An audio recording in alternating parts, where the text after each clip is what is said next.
আমার নাম আদিত্য ঠাকুর। এখানে এসে কেমন লাগছে? গতবারও এসেছিলাম, এবারও এসেছি, খুবই ভালো লাগছে।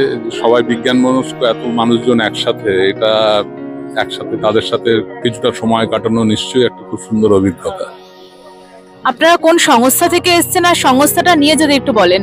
আমরা আসলে আমাদের এই টেলিস্কোপ যেটা আছে, এটা হচ্ছে রিফ্র্যাক্টর টেলিস্কোপ। রিফ্র্যাক্টর মানে যেটা আর কি প্রতি সড়ক দূরবীন। তো আমাদের সংস্থার নাম হচ্ছে সেন্টার ফর অবজারভেশনাল অ্যাস্ট্রোনমি।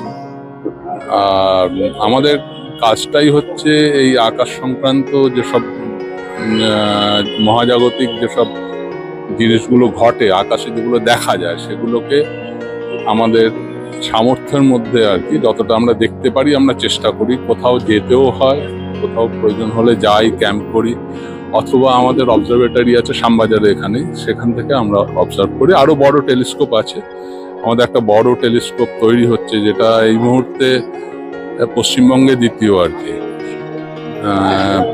14 ইঞ্চির ওপর আর কি তার ডায়ামিটার হবে, যে অপটিক্যাল টেলিস্কোপ, যেটা আমাদের রিফ্লেক্টর টেলিস্কোপ হবে, নিউটনিয়ান টেলিস্কোপ, এটা রিফ্র্যাক্টর। আর আমাদের যেটা বড় যেটা তৈরি হচ্ছে, হয়ে গেছে, কিছু কাজ বাকি আছে, সেটা হচ্ছে রিফ্লেক্টর টেলিস্কোপ, সেটা 14 ইঞ্চি, সেটা দিয়ে আরো ডিটেইলে দেখা যাবে। এই আকাশ দেখার নেশাটা তাও কতদিনের, মানে কোথা থেকে শুরু হলো এটা? আমার আকাশ দেখা শুরু হয়েছিল আমার মার মাধ্যমে। মা আমাকে আকাশ চিনিয়েছিলেন আমি যখন একেবারেই ছোট, 5-6 বছর বয়স। তারপরে এই প্রথাগতভাবে শেখাটা শুরু হয়েছে 88 সালে। আমি প্রথমে বিড়লা প্ল্যানেটোরিয়ামে একটা কোর্স হয়েছিল, ডক্টর রমাতোষ সরকার কোর্সটা করাতেন, আমাদের শিক্ষক ছিলেন, ওনার মাধ্যমে আমি অনেক কিছু জানতে পারি।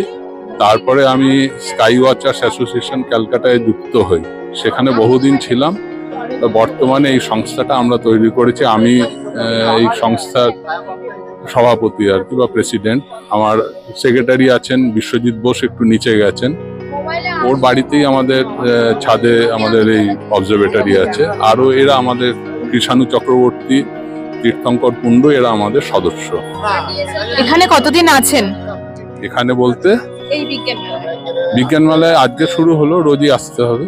কত তারিখ অবধি আছে? 3 দিন আছে এখানে, যতদূর মানে আজকে কত, আজকে 5, 6, 7, হ্যাঁ 3 দিনই হলো, হ্যাঁ 3 দিনই আসবো আমরা।